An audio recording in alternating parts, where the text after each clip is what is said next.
បច្ចុប្បន្នយើងគ្រប់គ្នាសុទ្ធតែចំណាយពេលភាគច្រើននៅមុខអេក្រង់កុំព្យូទ័រទូរស័ព្ទដៃឬ tablet ដោយសារតែការរស់នៅរបស់យើងបានផ្លាស់ប្ដូរហើយការទទួលពលឺពីអេក្រង់របស់យើងគ្រប់គ្នាកាន់តែច្រើនជាងមុនបញ្ហាមួយដែលគ្រប់គ្នាតែងតែជួបប្រទះដែរនោះគឺបញ្ហាសុខភាពភ្នែកដូចនេះតើការបរិភោគអ្វីខ្លះអាចជួយដល់ការថែទាំសុខភាពភ្នែកបានវីតាមីន C វីតាមីន E និង beta carotene ព្រមជាមួយនឹងសារធាតុខនិជដូចជាសង្កសីទង់ដែងបានជួយកាត់បន្ថយបញ្ហាភ្នែកដែលកើតឡើងទៅតាមអាយុរបស់យើងការស្រាវជ្រាវមួយបានធ្វើឡើងនៅឆ្នាំ2013ដែលក្នុងនោះគេបានបង្ហាញថា omega 3 zeaxanthin lutein និង beta carotene រួមបញ្ចូលគ្នាវាមានប្រសិទ្ធភាពជាងការប្រើប្រាស់ផលិតផលតែមួយមុខដាច់ដោយឡែកពីគ្នាលើសពីនេះការស្រាវជ្រាវផ្សេងទៀតបានបង្ហាញថា omega 3 ទង់ដែង lutein zeaxanthin មានសារៈសំខាន់សម្រាប់សុខភាពភ្នែកដូចនេះយើងនឹងនាំគ្នាទៅមើលថាតើអាហារដែលសម្បូរទៅដោយសារធាតុដែលបានរៀបរាប់ខាងលើនោះមានអ្វីខ្លះអាហារដែលសម្បូរទៅដោយ omega 3 រួមមានដូចជាត្រីទូណាត្រីសាល់ម៉ុនត្រីត្រោតត្រីម៉ាការ៉ែលសាឌីន anchovy ដែលសុទ្ធសឹងតែជាពពួកត្រីសមុទ្រខ្លាញ់ត្រីក៏ថែមទាំងអាចជួយព្យាបាលជំងឺភ្នែកស្ងួតជាពិសេសការស្ងួតដែលបណ្ដាលមកពីការមើលអេក្រង់ផ្សេងៗដូចជាកុំព្យូទ័រទូរស័ព្ទដៃនិង tablet ជាដើមក្រៅពីត្រី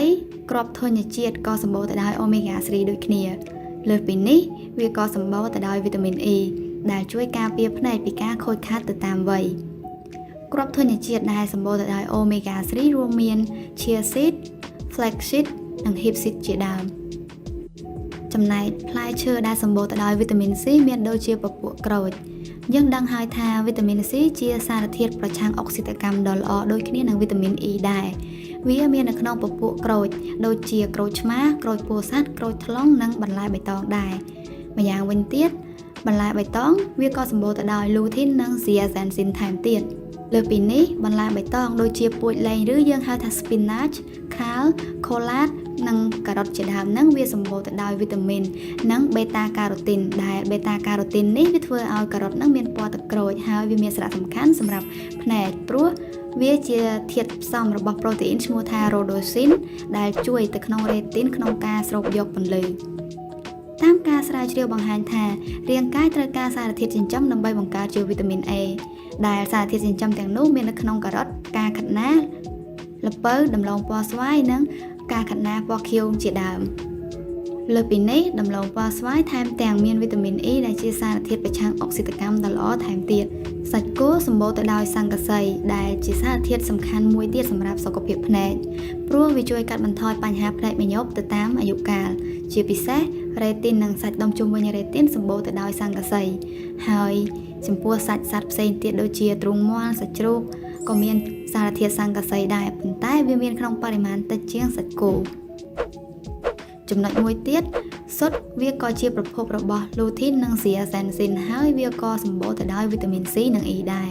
វាជួយដល់ការកាត់បន្ថយបញ្ហាភ្នែកចុកខ្សោយក្រៅពីនេះការញ៉ាំទឹកឲ្យបានគ្រប់គ្រាន់នឹងក៏សំខាន់សម្រាប់សុខភាពភ្នែកដូចគ្នាការបរិភោគទឹកឲ្យបានច្រើនអាចជួយកាត់បន្ថយបញ្ហាដែលបណ្ដាលឲ្យមានអាការៈស្ងួតភ្នែកហើយ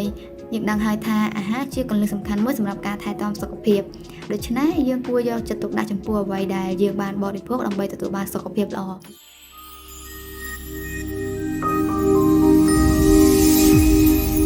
Total Eye Care